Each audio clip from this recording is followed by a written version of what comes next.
Shalom umat-umat yang dikasihi Tuhan. Tidak terasa kita sudah tiba pada triwulan keempat di tahun 2021 ini. Kami dari Departemen Sekolah Sahabat mengucapkan terima kasih banyak atas dukungan Bapak Ibu, Saudara-saudari sekalian yang senantiasa menyaksikan rangkuman Sekolah Sahabat kami.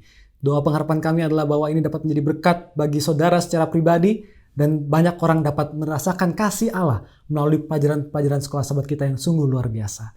Dan kita tiba pada triwulan yang keempat ini, kita mulai dengan doa. Mari kita berdoa.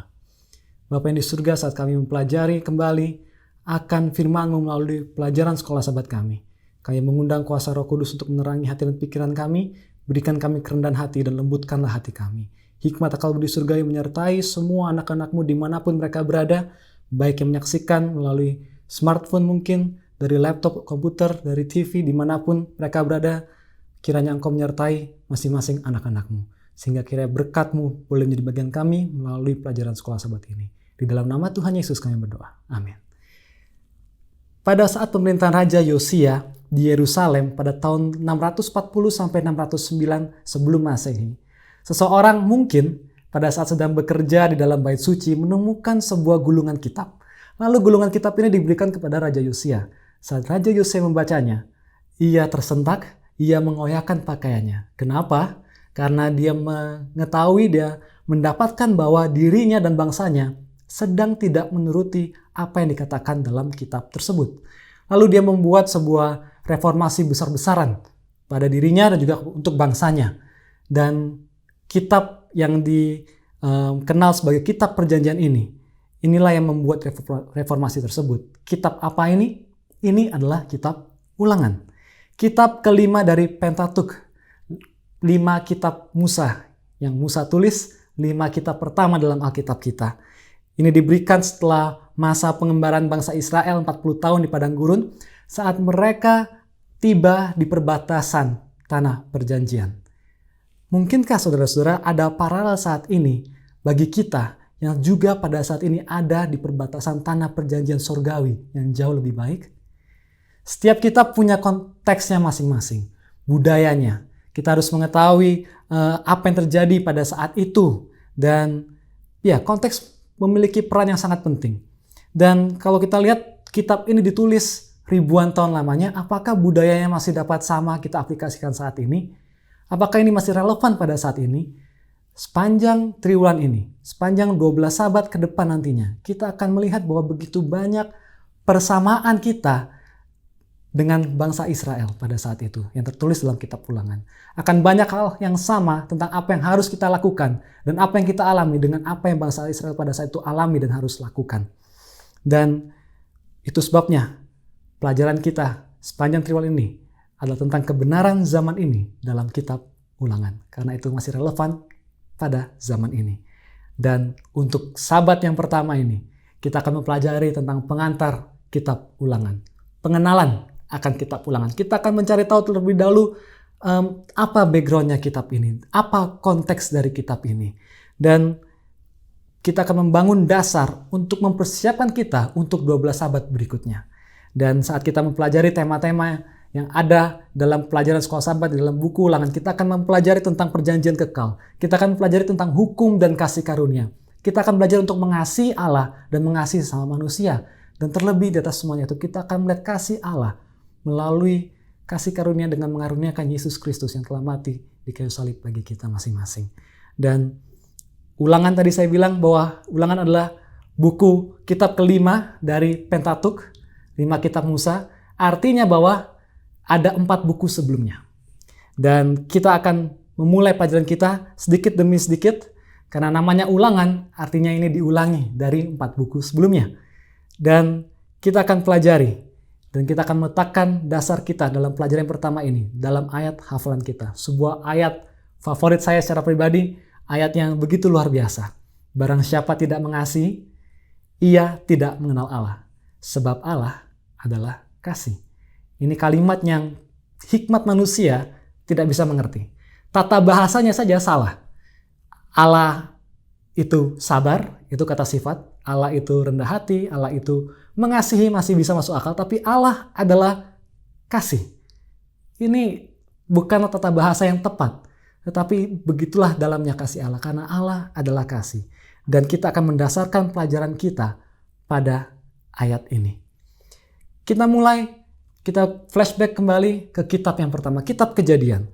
Ada apa saja yang terjadi dalam kitab Kejadian? Tentunya yang pertama adalah penciptaan. Dalam penciptaan kita melihat kembali tema ini, Allah adalah kasih. Dia mengasihi, dan dia mengajarkan kita untuk mengasihi, dan dikasihi itu harus dilakukan secara sukarela. Allah tidak pernah memaksakan kasih. Kalau kasih itu dipaksakan, itu bukan lagi kasih.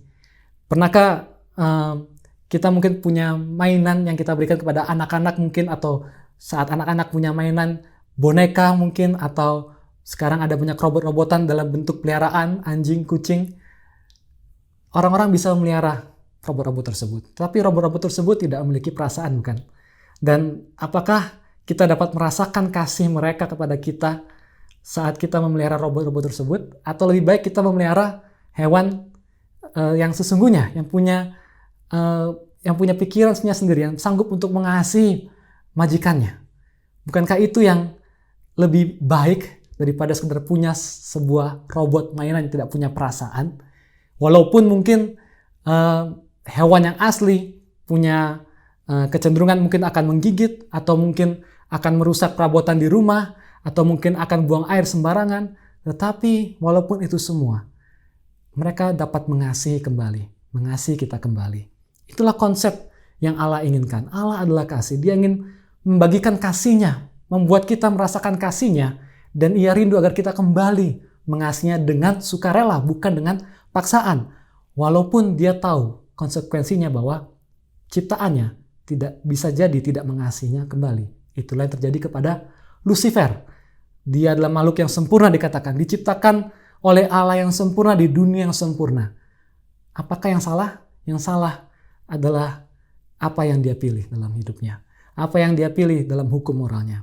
Tetapi terlepas dari semuanya itu, saat dia terjatuh, Tuhan tetap sabar. Dia masih memberikan kesempatan demi kesempatan, sampai akhirnya penghakimannya diberikan kepadanya. Lalu kita melihat kembali dari sini, setelah penciptaan kita melihat kejatuhan manusia. Kejatuhan Lucifer menuntun kepada kejatuhan manusia.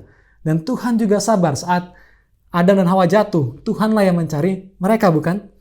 Dan setelah ini keadaan berubah menjadi dari buruk semakin buruk. Sampai ke titik di mana Kejadian 6 ayat 5 berkata, ketika dilihat Tuhan bahwa kejahatan manusia besar di bumi, dan bahwa segala kecenderungan hatinya selalu membuahkan kejahatan semata-mata. Kecenderungan hati manusia menjadi sangat jahat. Bukankah demikian juga pada saat ini?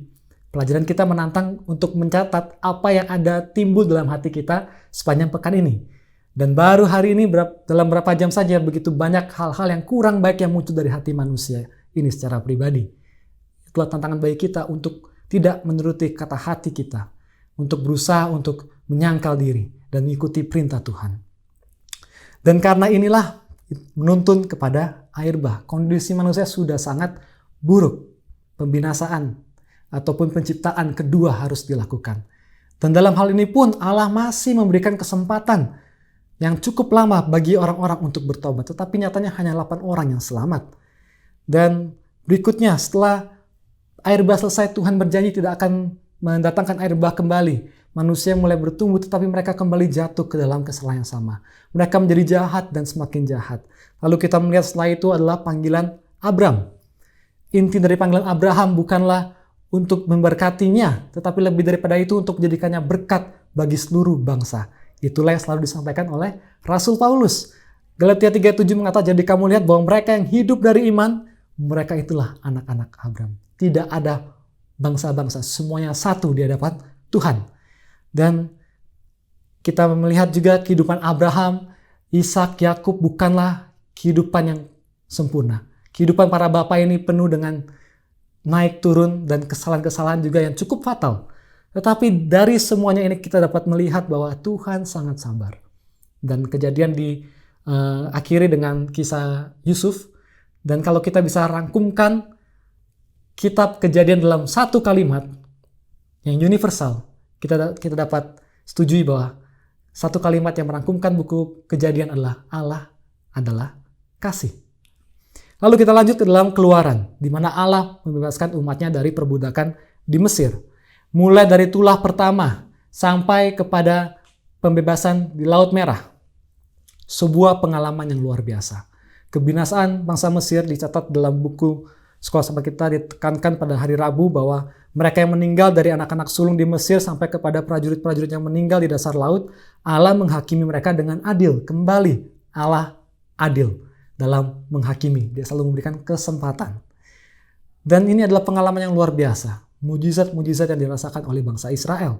Sampai dikatakan dalam Ulangan 4 ayat 34, pernahkah satu Allah mencoba datang untuk mengambil baginya satu bangsa dari tengah-tengah bangsa yang lain dengan cobaan-cobaan, tanda-tanda, serta mujizat-mujizat dan peperangan? Dalam kata lain, adakah Allah lain yang melakukan mujizat yang luar biasa seperti ini untuk umatnya, memilih umatnya? Dan bahkan bukan berhenti di situ. Mereka dipanggil untuk menjadi harta kesayangan. Keluaran 19 ayat 5 berkata, sekarang jika kamu sungguh-sungguh mendengarkan firman-Ku dan berpegang pada perjanjian-Ku, maka kamu akan menjadi harta kesayangan-Ku sendiri dari antara segala bangsa, sebab Akulah yang empunya seluruh bumi.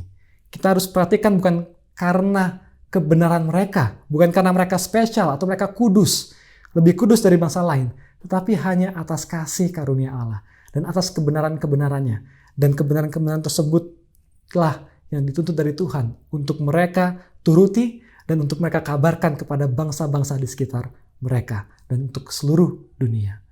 Lalu juga di Keluaran kita melihat 10 hukum diberikan menjadi penuntun bagi bangsa Israel. Kembali kita melihat kasih Allah yang luar biasa dalam membebaskan umat-umatnya. Dan kalau kita rangkumkan Keluaran dalam satu kalimat, kembali kita dapatkan bahwa Allah adalah kasih. Berikutnya dalam kitab Imamat. Imamat berisi penuntun demi kesejahteraan bangsa Israel. Kita melihat tuntunan Tuhan. Dimulai dari upacara-upacara, ada step-stepnya, ada langkah-langkahnya. Bahkan lebih dari itu, saat ada wabah akan menyebar, apa yang harus mereka lakukan, diberikan juga tuntunan. Lalu juga tentang makanan. Apa yang sehat, apa yang bersih, apa yang halal, apa yang haram, Tuhan perhatikan.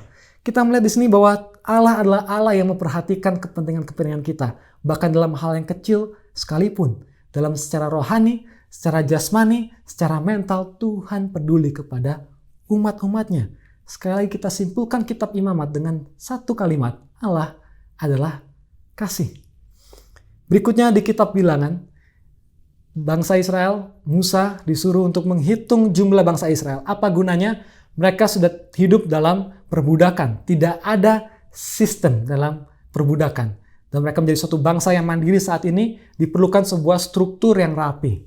Dan inilah yang Tuhan perhatikan untuk mengatur, membuat struktur yang rapi bagi bangsanya. Supaya memudahkan warganya untuk berkomunikasi dan keluhan yang ingin mereka sampaikan pun dapat tersampaikan kepada pemimpinnya nantinya. Kembali kita lihat di sini bahwa Allah adalah kasih. Luar biasa, Tuhan yang sangat memperhatikan umat-umatnya, yang mementingkan kesejahteraan umat-umatnya. Namun kita selalu melihat dari Kejadian, Keluaran, Imamat, Bilangan. Bangsa Israel tidak hanya naik, tapi mereka banyak naik turunnya. Begitu banyak pemberontakan yang mereka lakukan. Mereka bersungut-sungut saat di padang gurun. Mereka berkata ingin kembali ke Mesir, dan lain-lain. Sampai akhirnya Tuhan menegur, mereka pun bertobat, bahkan bertobat dengan berkata dengan sungguh-sungguh, tetapi sayangnya mereka selalu kembali jatuh dan meragukan apa yang Tuhan katakan. Mereka menjadi tidak taat kepada Tuhan. Sampai puncaknya adalah hukuman Allah dalam Bilangan 14, di mana Tuhan berfirman bahwa generasi mereka akan mati di padang gurun dan tidak akan menikmati tanah perjanjian. Melainkan generasi setelah mereka. Kenapa sampai seperti ini? Mereka sudah melihat kuasa mujizat Allah yang luar biasa. Bilangan 14 ayat 22 berkata, semua orang telah melihat kemuliaanku, kata Tuhan. Dan tanda-tanda mujizat yang ku perbuat di Mesir dan di padang gurun. Namun telah 10 kali mencobai aku dan tidak mau mendengarkan suaraku. Seringkali kita juga yang hidup pada zaman ini melakukan hal yang sama. Mungkin kita tidak melakukan pemberontakan yang besar-besaran.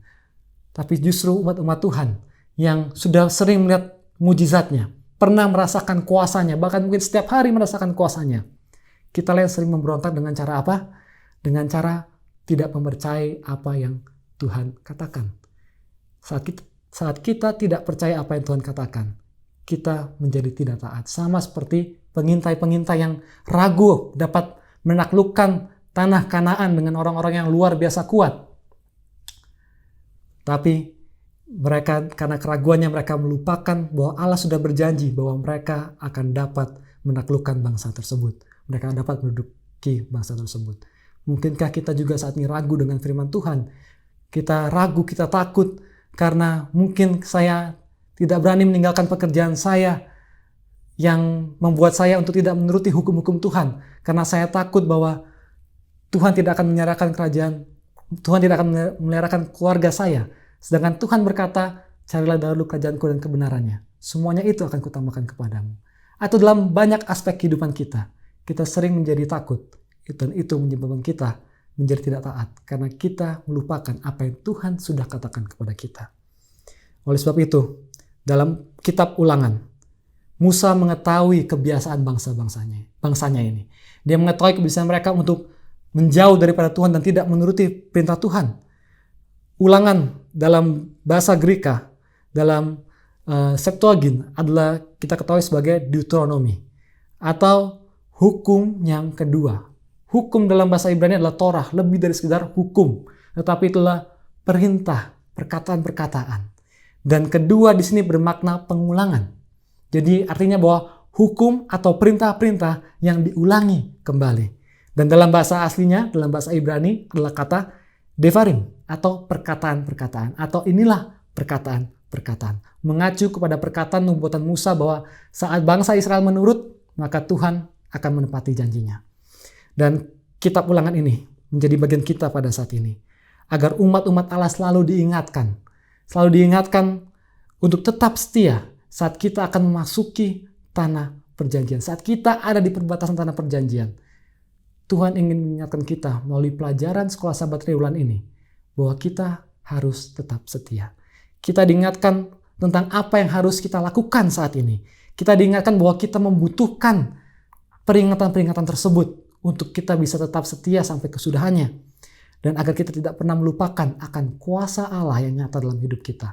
Untuk tidak meragukan perintah Tuhan supaya kita terus dapat menurutinya.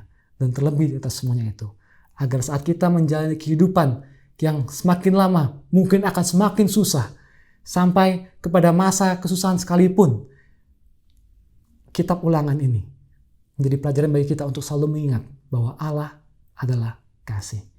Kiranya ini boleh menjadi kekuatan bagi kita masing-masing saat kita akan mempelajari 12 pekan ke depan tentang indahnya kitab Ulangan yang pastinya akan menguatkan kita masing-masing. Mari kita berdoa.